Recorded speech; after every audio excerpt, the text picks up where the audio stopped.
si to A nebo maso budu schodit. A nebo. To by nevydrželo. No, já to by nevydrželo.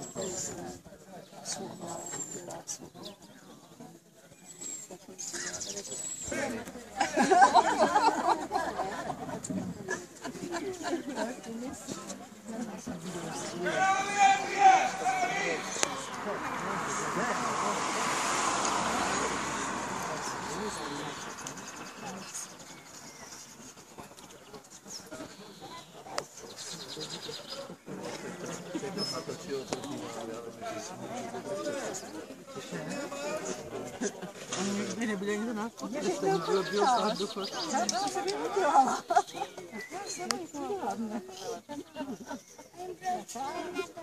Já jsem nevěděla, co jste stála.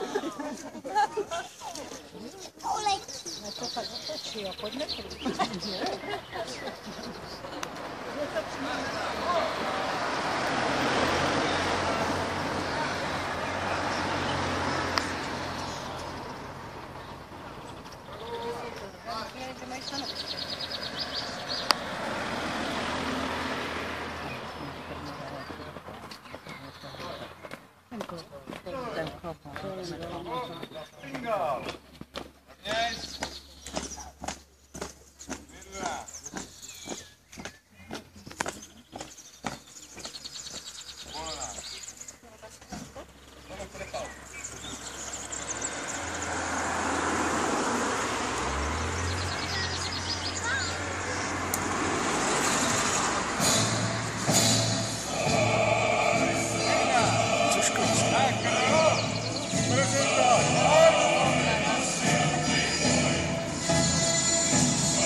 Vážení spoluobčané, milí hosté, soudružky a soudruzi, dovolte mi, abych vás srdečně přivítal ve městě Tovačově na pietní shromáždění u příležitosti 72. výročí osvobození naší krásné vlasti Rudou armádou. My komunisté každoročně uctíváme památku obětí druhé světové války na mnoha místech České republiky. Federace pana Alexandra Budájeva.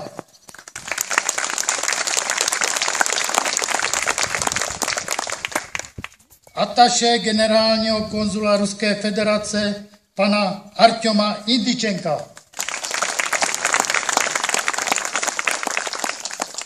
Poslance parlamentu České republiky, člena výkonného výboru ústředního výboru KSČM a lídra kandidátky do poslanecké sněmovny za Olomoucký kraj, soudruha Alexandra Černého.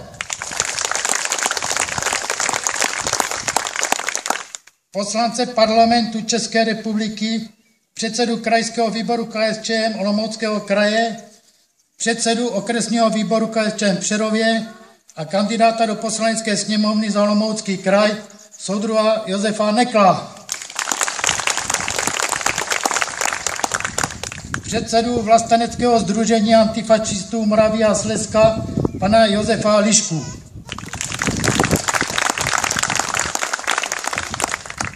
Přímého účastníka občanské války v Řecku žijícího ve migraci v Československu od roku 1949, pana Leonidase Zikose.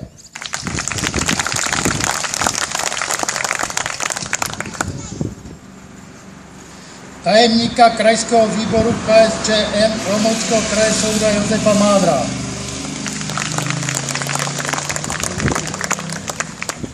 Předsedu okresního výboru KSČM Prostějov a místopředsedu krajského výboru KSČM Olomouc, soudruha Ludvíka Šuldu.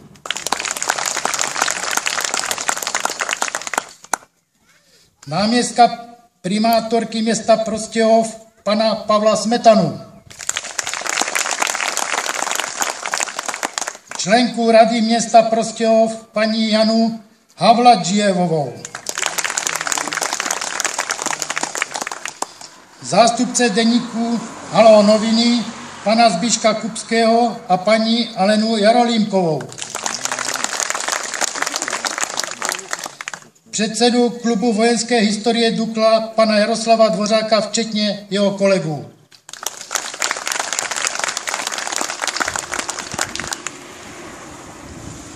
Tajemníka okresního výboru KSČM Přerově, soudruha Lukáše Zahradníka. Místo předsedu vlasteneckého sdružení antifašistů pana Josefa Hasníka. Místo předsedu základní organizace KSČM Tovačov soudruha Miloslava Navrátila. Kandidáta do poslanecké sněmovny a člena základní organizace KSČM Tovačov soudruha Michala Palu. A nyní omluvte prosím neúčast velvyslankyně Rumunské republiky, která se nemohla zúčastnit. A závěrem vítám všechny levicové ženy, zástupce základní organizace KSČM Olomouckého kraje a zvláště zástupce KSČM z Ostravy.